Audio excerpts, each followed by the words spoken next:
Okay, so it looks like we're doing this. I think I'll title this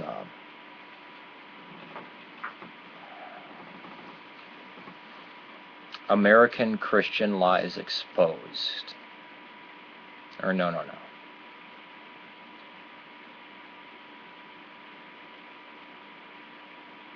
I'll just title this Christianity Causes the Dark Ages. This is the claim that by Bill Maher, who said, well, who we know as a historian, a great historian, went to college for history. Well, no, everybody knows that. He's a stand-up comedian that got his own talk show and made a movie. Religious, I actually like Religious, even though it's got some inaccurate stuff in there. The one thing that's very shocking, he said when Christianity took over, we call that the Dark Ages.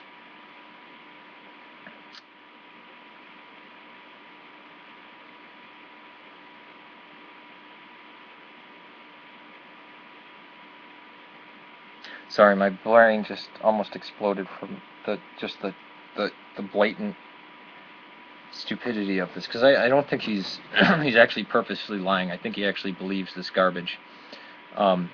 Let's look at this claim. Rome legalized Christianity under Constantine, legalized it. Then we had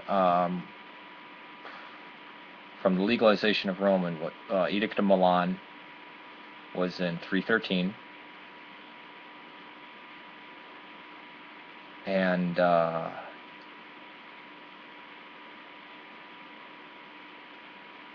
Theodosius was in like I want to say 370. I think it's actually 381 or 391 or something. So you have at least, let's just even take the furthest extreme. Let's just say 60 years. So you take when the time that the Roman Emperor actually embraces Christianity. Well, that's just the tolerance of it. Let's just even shorten this more. The time from when actually Constantine became a Christian, when we know he actually was believing in Christian, not from when he was baptized. He was baptized on his deathbed by an Arian, but he did that for practical reasons. Until the time after Julian the Apostate, when the Roman Emperor said, "Screw it, no, we're making Christianity a state religion. We're not having any more persecutions." It's about 60 years, right? 60 years. I know it's more. I know it's more. I know. I'm just doing this for anybody who is any type of skeptic at all and wants to reduce things down to the minimal amount of time.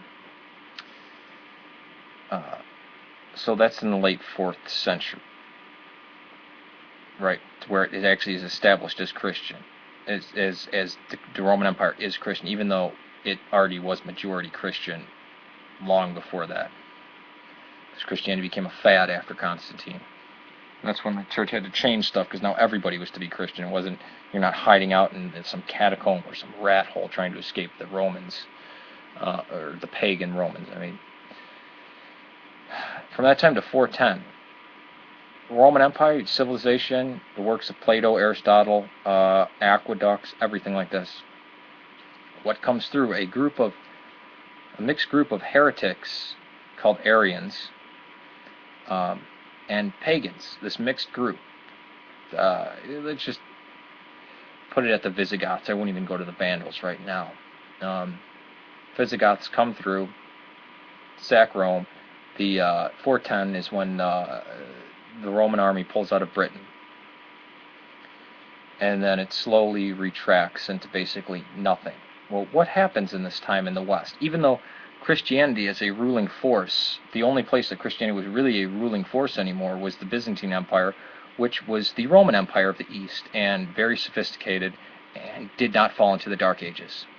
You could say it fell into its own dark age for about 100 years. But that was just like a lull, like a massive depression where it was getting bombarded by, because it had its lands in North Africa taken away from it by fanatical Muslims. But let's look at the West. The Britons were still kind of, Christian or Celtic, or just peaceful farmers. You have the Anglo-Saxons come in and cause the Dark Ages in Britain. And they were fierce pagans. and they didn't get Christianized. Even if you ask an Anglican when the Anglican Church started, they won't say it's when Constantine became Christian. They'll say in the year 800, because the people who were living in mud huts and eating dog, the Anglo-Saxons, which came over and just started causing genocide, which is where we get the modern-day borders of Wales for, they were pagan, and they didn't get Christianized until 800. And it was still Orthodox until 1066, until William the Bastard took it over at the Battle of Hastings, and he became William the Conqueror. Let's look at what we call modern-day France right now. Modern-day France, or just the area of modern-day France, was a Roman province, sometimes called Gaul. Gaul also could be applied to the Iberian Peninsula, what is now Spain and Portugal. Why did I say Portugal? It's Portugal. Well, were there any French people in France at the time when it was Christian and Roman? No, because the French are the Franks, who came in wielding the Franciscus. That's how they got their name. Saxons got their name by wielding the Sayax, or sometimes around Seax. They came in, destroyed, raped, murdered, killed, cut down all the aqueducts, destroyed the aqueducts, burnt books, raided monasteries that were actually copying Plato and Seneca and all these things, burned all that stuff whenever they could get their hands on it. Did not have a written language, people who ate roasted dog and lived in mud huts, who didn't carve any stone, didn't build anything, basically prehistoric, but not Stone Age, came through, destroyed almost every remnant of anything of civilization they could. Then it wasn't until Clovis that they became Christianized. Italy still had some holdouts from the Byzantines, so there was still some civilization there. There was kind of always civilization there at some point, getting propped up even under Justinian. When there was, he was actually trying to take back the Roman Empire, and ancient Rome still existed in the East. Well over 100 years, almost 200 years after the West just, boom, dark night came over it. The Lombards came in. What did they do? They destroyed the aqueducts. They murdered anybody who seemed Roman, which was, one of the signs was Christian, could read. Killed them, were bloodthirsty pagans that loved just torturing people for the fun of it. And they destroyed any semblance of civilization, and it took a while for them to Christianize. They were probably one of the bloodiest groups of pagans.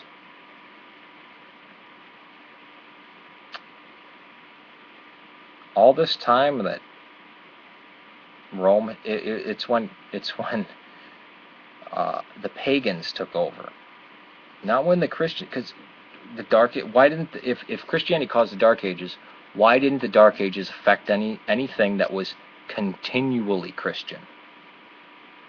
Now, they became re-Christianized, and it was a completely different civilization, and most people, there are people who couldn't read, and actually the monasteries were the only places that Plato and Seneca and, all these people were copying down. The monks actually copied down more than the Bible. They actually preserved the written language. And it was only through Christianity they started coming out of the Dark Ages, because then people could make alliances. You could have common law. But then let's look at what hindered the development, the rise back up from the mud, from the primeval sludge. What happened? Let's see. Right when people are starting to pick themselves up, when Charles Martel is fighting off the Muslims and actually holding Europe, pushing the Muslim armies back into Spain, finally getting up. What do we see? When these places are starting, at least starting to become Christian. Britain is starting to become Christian. There's monasteries there, and the Anglo-Saxons are finally just leaving the Christians alone, even though it wasn't officially Christian yet. It was majority Christian. You had monks that were copying a lot more than the Bible down. You see violent marauders from basically the same place that the Anglo-Saxons came from hundreds of years before that, but around 750 we see the Vikings come in. What do? Burn books, destroy any semblance of civilization, steal and leave. Have no want to build civilization at all. They're actually anti-civilization. They actually destroy the progress of Western Europe to try to get back on its feet. It's not until the 11th and 12th centuries that the Vikings start becoming civilized, having kingdoms, written language, roads, and oh my gosh, what was the catalyst? Was it Christian? I think it's when they became Christians. These are undisputed. Now, whether you like Christianity or not, you can actually just, even if you're an atheist that hates Christianity, you can see, oh, well, there was structural function. Even if you want to say, it doesn't work today and superstition today, you still have to look back on and say, well, there was a structural, functional form to Christianity, to the Christian church that actually enabled these places to build up. Because then you're going to, if you don't say that and you're an atheist, then you'd have to say, well, God did it. Because fantastically, as soon as these people become Christian, they have a written language, civilization, codified laws.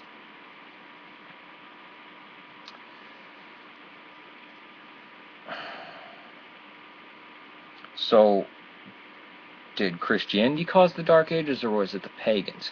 Now, all this time, all this is happening, and there's one area that's been continually Christian, the Eastern Roman Empire, with running water, aqueducts, huge stone buildings, marvels of architectural feat like Hagia Sophia. But no, Christianity caused the Dark Ages. Let's go with that one. Let's ignore hundreds and hundreds of years of history and all the archaeological information and all the historical information. Let's ignore all that, but because the view of people can look back on like the 12th century and say, hey, that wasn't as advanced as the Roman Empire. Well, what caused the fall of the Roman Empire? Was it Christianity, or was it Germanic barbarians from the north destroying aqueducts, roads, any semblance of civilization, killing any senators or any people like that, burning books? Now you can fast forward to the extreme future, to 1,000 years in the future, after the Spanish have finally kicked the Muslims out in 1492 when the Reconquista was completed, and say, oh, well, look, the Christians were persecuting people under the Spanish Inquisition, which every person who was ever put to death had a trial. Sometimes these trials went on for years and years and years. And they weren't really going after witches like a popular thing, where they were going after people who they thought were either Jews or Muslims, because it was the Jews that actually worked with the Muslims in southern Spain. This is not an indictment on all Jews by any stretch of the imagination. I don't want people thinking that. But there were people who came in with the Arab armies, who were Jewish, who were actually put over the Christians and taxed them heavily. So from beginning with El Cid all the way to the Reconquista with Ferdinand and Isabella, you have these people who are like, wait, these people were our enemies and were our oppressors. Let's find out who these are. Because many of the Jews they just melded into Roman Catholicism, which is what Spain has, crypto-Jews. So you look at that and you say, oh, Christians were so narrow-minded. It took 1,000 years, barbarian invasions, Islamic invasions, to cause this climate. But you know what? It really should be blamed on Christianity, because when Christianity gets in power, it just burns books and kills people. Even though the exact opposite happened everywhere when the Edict of Tolerance was issued in the Edict of Milan in 313, that the Christians preserved every single one of the works of the pagans, even if it was only to refute them. We know a lot about even the people who didn't like the Christians, because the Christians, the apologists would copy down their argument and then interject, well, this paragraph's wrong because of this. You can see he misunderstood this thing, and dissecting their thing. It's called apologetics. Justin Martyr. I mean, even St. Augustine used Platonic thought. We used Plato to show out his things, you know. Which people accuse him of being Neoplatonist. And then the charge that, well, the Muslims actually preserved Aristotle and not the Christians. Holy God. This is one thing. Where do you think the Muslims got it from? Was it the Byzantine Greek-speaking empire, or did Aristotle fall from the heavens to the Muslims? It's not like they took over the Alexandria, which was a huge Christian stronghold, basically the most populous Christian place even throughout the worst persecutions under the Roman Empire, and became the chief see, where actually the first time somebody was called Pope was the Patriarch of Alexandria. It was Athanasius, the Patriarch of Alexandria, that was the champion of the day at Nicaea, copying all this stuff. And if you want to say Hypatia, if you think Hypatia existed, but you don't think Jesus existed, you're not being historical. There's no weight of history here. I actually had to make a video about Hypatia because people are so... Well, the Christians killed Hypatia.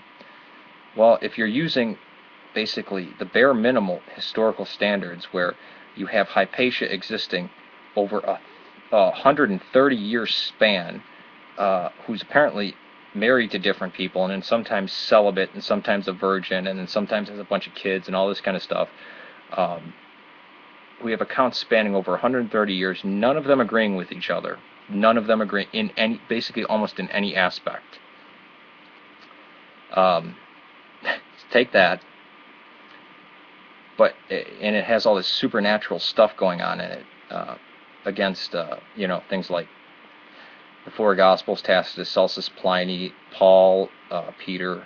I mean, I think people think the Bible is the New Testament's one book. It was all written by the same group of people.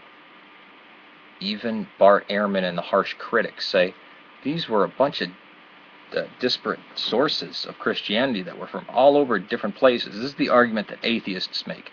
These came from all over different places. People didn't even know each other or have the same theology that were right in the Gospels or any of these letters. And some of the letters of Paul are only attributed to Paul. They came from different places. These are all accounts of Christ and early Christianity that all wind up lining. They in our view, they line up in the New Testament. But and then you have all the archaeology that goes with that. You have no archaeology that talks about Hypatia at all, or that even alludes to anything in any of the accounts of Hypatia. And again, this stuff was written, even if you take the farthest critical view of when texts were written, which now with the Gospel of John, the Gospel of Mark, you can't get outside of the first century because we already have copies of them from the first century, and full, complete copies of them from the late 2nd century and early 3rd. Hypatia, the early copy of that writing was from 16177 is the oldest manuscript copy of what we have of her. So Hypatia existed, even though there's almost no manuscript evidence, and even if you want to take that as all things, it was written over between 130-year span. I'm not talking about anything was written at her. No, people agree. No, this was all disparate stuff. The earliest stuff being wrote about her was decades after apparently this stuff happened to her, and nobody talks about her getting murdered by Christians. And people blame Cyril, even though Cyril's not indicted under it. There's this, oh God, I could go into all this stuff. I know people like to say Cyril, and he's the one that did it. And I mean, there's a book about that they have Cyril passing out shells, from mollusk shells, to slice Hypatia up, and he passed them out like communion. Show me an account of where this happened. I want to find it. I want you to, anybody who thinks that Cyril passed out these mollusk shells to slice her up into ribbons, where does this come from? Where does this come? Oh, it came from a historical fiction novel that was written a few years ago. that that's actually literary embellishment by somebody who wants to think that Hypatia was an actual character that did all these things and was a strong, independent woman that did all this.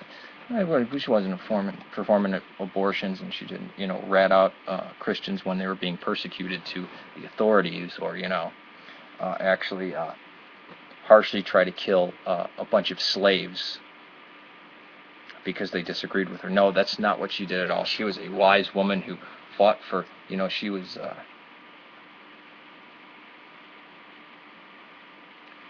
So with all this stuff, is there anybody who can honestly say, well, the Dark Ages were caused by Christianity? If somebody says that, if anybody believes that, I would love to talk to you.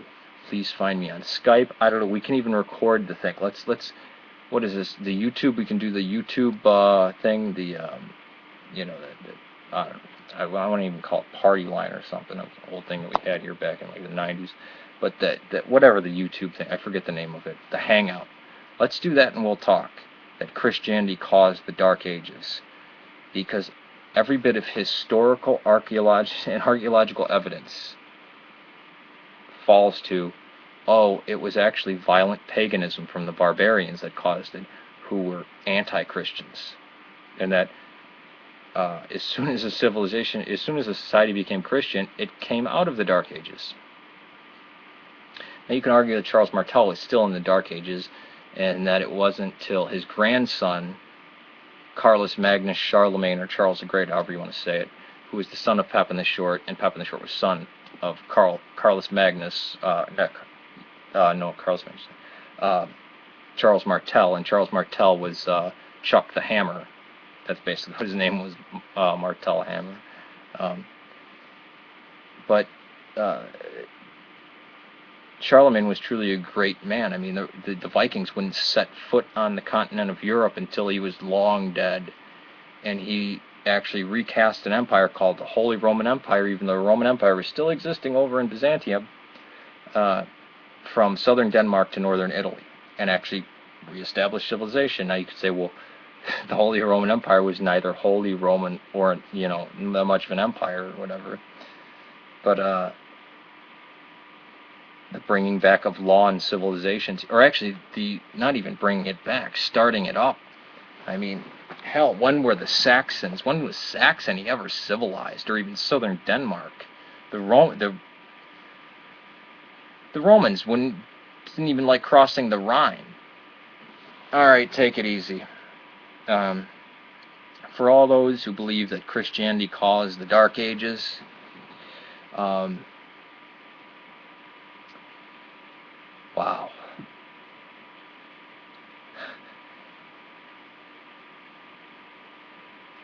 Christianity caused the Dark Ages. I mean, that you have to be monumentally stupid. For those people who believe Christianity caused the Dark Ages, do you also believe that Abraham Lincoln discovered America when he came over to Jamestown on the Mayflower? Does that sentence seem fine? Abraham Lincoln discovered the Americas when he came over on the Mayflower and landed in Jamestown in 1776. Because that's probably more sane to say that than Christianity caused the Dark Ages. Or the time that when Christianity ruled, we called it the Dark Ages. No, that's when Christianity had no power and was being almost as badly persecuted by the pagans as it was under Diocletian. Oh, and what brought civilization back? Was it the Catholic Church? And I'm not a Catholic. Well, I'm not a Western Catholic.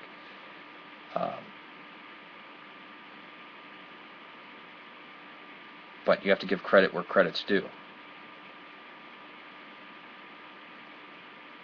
Take it easy. Peace to you. May God save Serbia and Syria.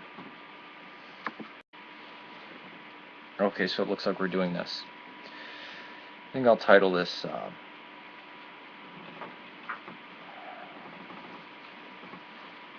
American Christian Lies Exposed. Or no.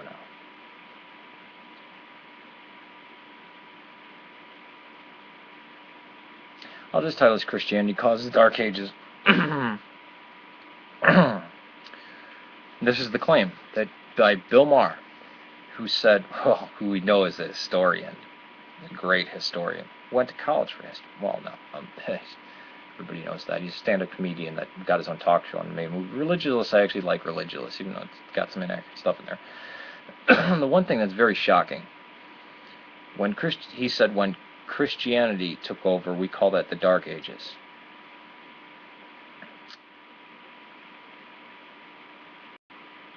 Sack Rome. The 410 is when the Roman army pulls out of Britain, and then it slowly retracts into basically nothing.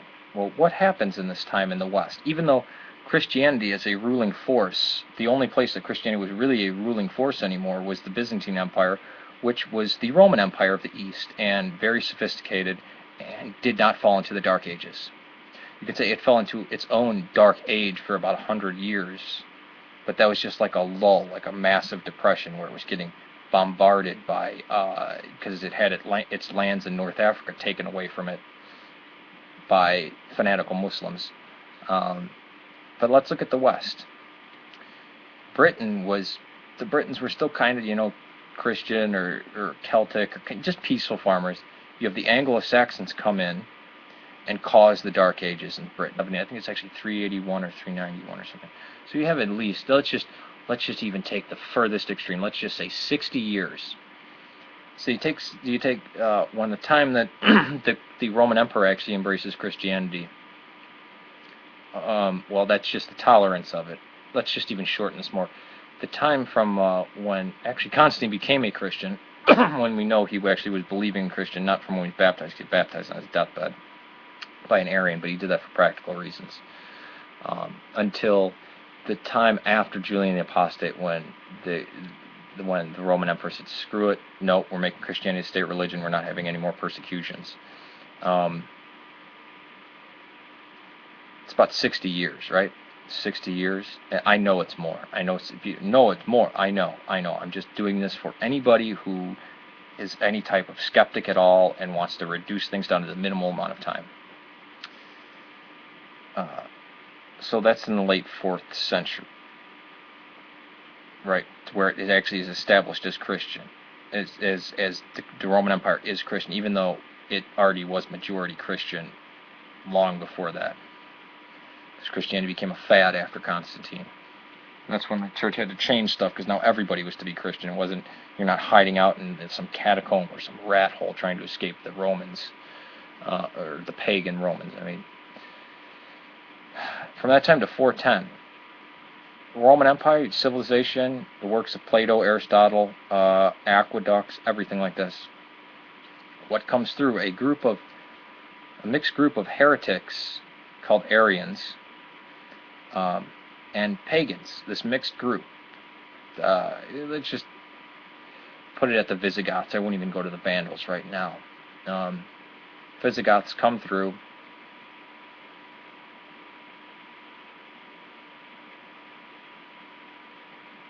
Sorry, my blaring just almost exploded from the blatant stupidity of this, because I don't think he's actually purposely lying. I think he actually believes this garbage. Let's look at this claim. Rome legalized Christianity under Constantine, legalized it. Then we had from the legalization of Rome, and Edict of Milan was in 313,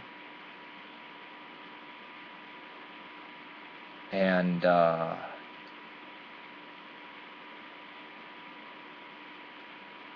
Theodosius was in like I want to say 370.